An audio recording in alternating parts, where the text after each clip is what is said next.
पथभ्रष्ट तुलसीदास।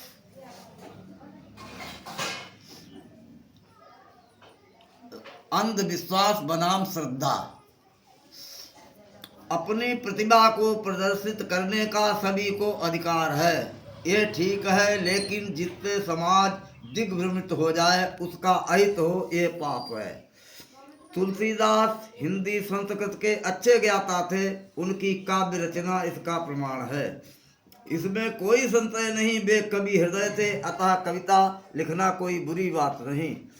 तुलसीदास ने रामचरितमानस नामक काव्य ऐसे चौपाई दोहा छंदों में लिखा जो दुर्लभ नहीं है, और अशिक्षित व्यक्ति भी इन छंदों को बना लेता है, अतः ये अधिक हृदयग्राही बन गए। रामचरितमानस हिंदू समाज में अत्यंत प्रिय काव्य हो गया। तुलसीदास स्वयं कहते हैं, निज कवित्व कहि लागन नीका, सरस हो अथवा अतिरेका। फिर रामचरितमानस तो जन का प्रिय काव्य ही नहीं, समाज उसे धार्मिक ग्रंथ ही समझने लगा। काव्य रचना को अथवा उपन्यास रचना के लिए कथा वस्तु कहीं से लेनी ही पड़ती है। उन्होंने राम नामक व्यक्ति का कथानक लेकर काव्य रचना की। उनके कथानक ऐतिहासिक ही है, इसमें प्रमाण न होने से संशय पैदा करते हैं। वैसे तुलसीदास स्वयं कहते हैं, मेरा काव्य सभी को प्रिय लगे ऐसा आवश्यक नहीं। मैंने तो अपने अंतःकरण को सुखमय बनाने के लिए इस काव्य की रचना की है। स्वांता सुखाय तुलसी रघुनाथ गाथा, भाषा निबंध लिखी मंजुल मातनोती। रामचरितमानस की कथा तुलसीदास ने अपने बचपन में अपने गुरु से सूकर क्षेत्र में सुनी थी। उसी को तुलसीदास ने छंदोबद्ध करके संगीतमय काव्य लिखा है। यह कथा प्रामाणिक है अथवा ऐतिहासिक है, इसमें संशय है। मानस के पात्र वास्तविकता को प्रकट नहीं कर सकते, इसको अलंकार भी नहीं कहा जा सकता है, अतिशयोक्त का भी सहारा नहीं लिया जा सकता है। मैं तो इसे संगीतमय उपन्यास ही समझता हूँ, जिसमें पात्र काल्पनिक होते हैं। मैं इसका विवेचन करना चाहता हूँ। कहाँ तक गिनाए, कुछ सामाजिक व्यवहार की बातों को छोड़कर सभी असंभव मिथ्या कथानक हैं। कुछ आर्य समाजी भी अप्रमाणिक कुतर्क करते हैं, रामायण के पात्रों की अपनी तरह से विवेचना करते हैं। जैसे कि कोई प्रमाण नहीं है कि हनुमान बंदर नहीं थे, उनके पूंछ नहीं थी। यदि हनुमान ब्राह्मण का रूप धारण करने में समर्थ थे, तो फिर बानर बने रहना कौन सी विद्वानता की बात थी। फिर ब्राह्मण बनने पर पूंछ कहाँ चली गई। विप्र रूप धरि कपिता गयऊ, माथ नाई पूंछ तस भयऊ। हनुमान को गदा कहाँ से मिली और बानर क्यों नहीं प्राप्त कर सके। वो पत्थरों और पेड़ों की को अस्त्र बनाकर लड़े। हनुमान अत्यंत शक्तिशाली एवं सुग्रीव के सहायक थे, बालिक से डरकर क्यों भाग गए। जामवंत रीछ थे, अन्य रीछों का न कहीं कोई नाम नहीं है। कुछ बानरों का नाम भी दिया है, उनका नामकरण किस पंडित अथवा उनके माता पिता ने किया था। हनुमान को कपि, बानर, बंदर, शाखा, मृगहरि अनेक नामों से संबोधित किया गया है। यदि पूंछ नहीं थी तो लंका को जलाना भी मिथ्या है। यदि हाथ से जलाई तो पूरा काव्य ही सत्य हो जाता है। रावण के 10 मुख 20 भुजा, सहस्र बाहु के 1000 भुजाएं होना, सीता का भूमि से उत्पन्न होना, सुरसा का 100 योजन मुख का विस्तार, लंका सोने की होने के बाद भी जल गई, जबकि सोना आग में जलता ही नहीं है। केवल विभीषण का घर कैसे बच गया। राम गर्भ में भी आए फिर प्रकट हुए, कितने जंगलीपन की बात है। राम मनुष्य थे, उनका बानरों, रीछों, पक्षियों से कौन सी भाषा में संवाद होता था। जबकि मानस में ही प्रमाण है कि खग समझे खग ही की भाषा। राम भगवान थे तो सर्वशक्तिमान सर्वकाल ज्ञाता होना चाहिए था। वे सोने के मृग को नहीं पहचान सके, उन्हें रावण से युद्ध करने की क्या आवश्यकता थी। बानरों की सहायता क्यों लेनी पड़ी, जिसे लक्ष्मण स्वयं कह रहे हैं कि भ्रकुटी विलास सृष्टि लय होई, सपने संकट पर है कि सोई। भ्रकुटी के विलास मात्र से वो राक्षसों का नाश कर सकते थे। राक्षसों का वध करने के लिए राम ने सीता हरण का स्वांग क्यों रचा। वे ऋषि मुनियों की रक्षा के निमित्त भी राक्षसों का विनाश कर सकते थे।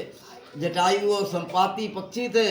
पक्षी की दशरथ से मित्रता कौतूहल का विषय है। जब राम को पहले ही पता चल गया कि रावण ने सीता हरण किया है, फिर अन्यत्र क्यों खोज कर आई।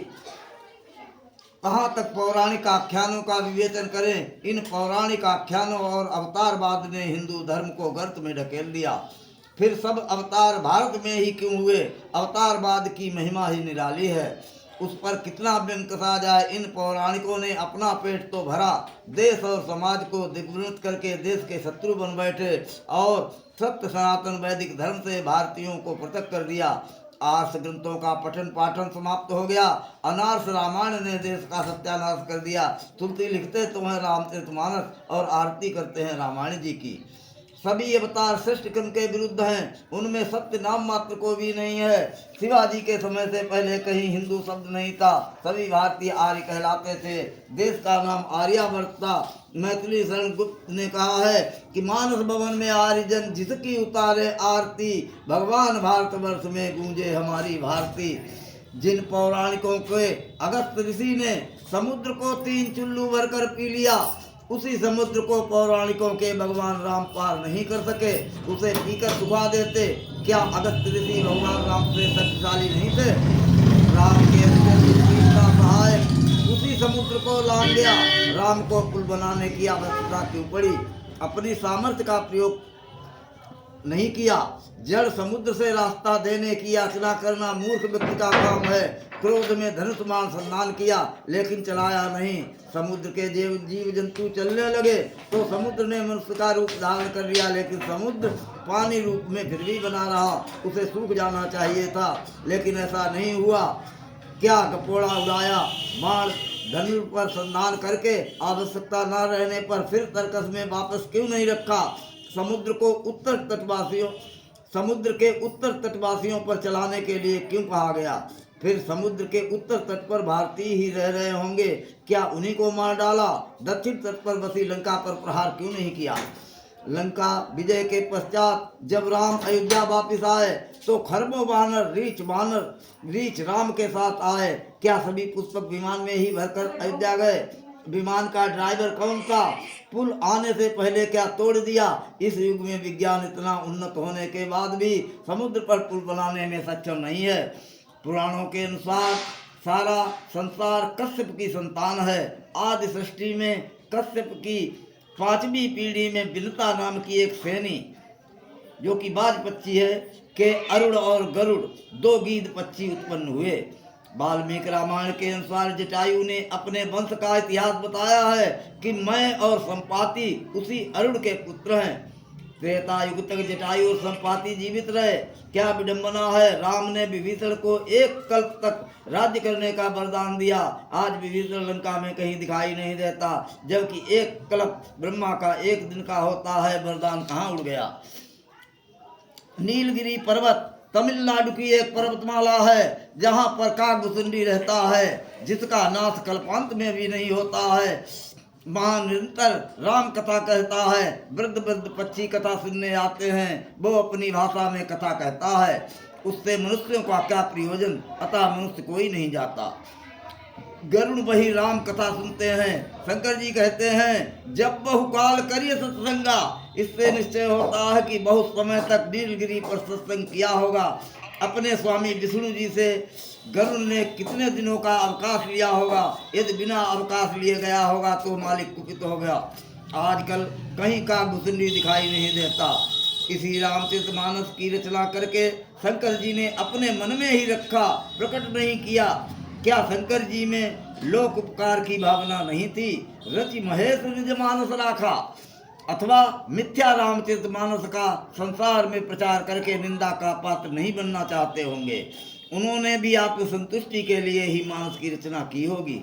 क्या शंकर जी के तुलसीदास कोई करीबी रिश्तेदार थे जो रामचरितमानस को तुलसीदास को ही सुनाया, अन्य को नहीं? वाल्मीकि रामायण के अनुसार लंका में 10 खरब 3,95,600 राक्षस रहते थे, जबकि लंका एक नगर था। क्या एक नगर की इतनी जनसंख्या हो सकती है? 11 नगर निमिषे कमाही, एक विभीषण कर गिरानाही। वो लंका एक देश नहीं हो सकता है जो कि त्रिकूट पर्वत पर बसी हुई थी।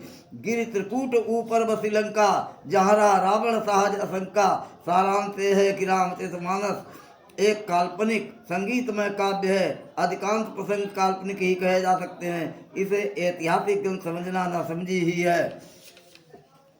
कश्यप की पत्नी ताम्रा, ताम्रा की पुत्री सुकी, सुकी की पुत्री नता और नता की पुत्री बिनता, बिनता के दो पुत्र अरुण और गरुड़, अरुण के पुत्र जटायु और संपाति। इस प्रकार कश्यप की 5वीं पीढ़ी में जटायु और संपाति हुए। कुंभकर्ण 6 महीने सोता था, एक दिन जागता था। क्या पागलपन की बात है। एक दिन भोजन करने वाले का शरीर इतना भीमकाय और पुष्ट हो ही नहीं सकता है, फिर 6 महीने तक वो पेशाब पाखाना भी नहीं जाता होगा। स्नान करना, वस्त्र बदलना तो दूर की कौड़ी है। पत्नी के साथ रहने का अवकाश ही नहीं था, क्योंकि एक दिन केवल भोजन करने में ही समाप्त कर देता था। इन बातें से तो यही प्रमाणित होता है कि रामचरितमानस एक काव्य में काल्पनिक उपन्यास है। इसमें ऐतिहासिकता और सत्यता नाम मात्र को भी नहीं है। इससे तो अशिक्षित जनता ठीक ही कहती है कि एक राम है एक रामन्ना, उनने उनकी सिया चुराई, उनने उनको मारन्ना, तुलसी लिख मारो पोतन्ना। कहाँ तक गिनाएं अज्ञानता की पराकाष्ठा। कुंभकर्ण जब युद्ध भूमि में गया तो रीछों बानरों को पकड़ कर निकलने लगा, और बानर भालू कुंभकर्ण के कानों तथा नासा द्वार से होकर निकलकर भागने लगे।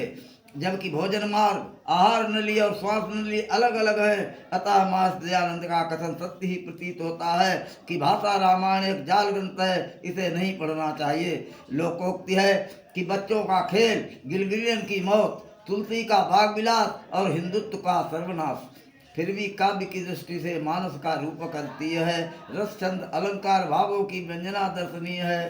तुलसी की कवित्व शक्ति, तुलसी की पत्नी की प्रताड़ना से उत्पन्न सांसारिक वैराग का सुमधुर फल है। डॉक्टर जी सी शर्मा, वैदिक, BA MS कानपुर, तिलहर।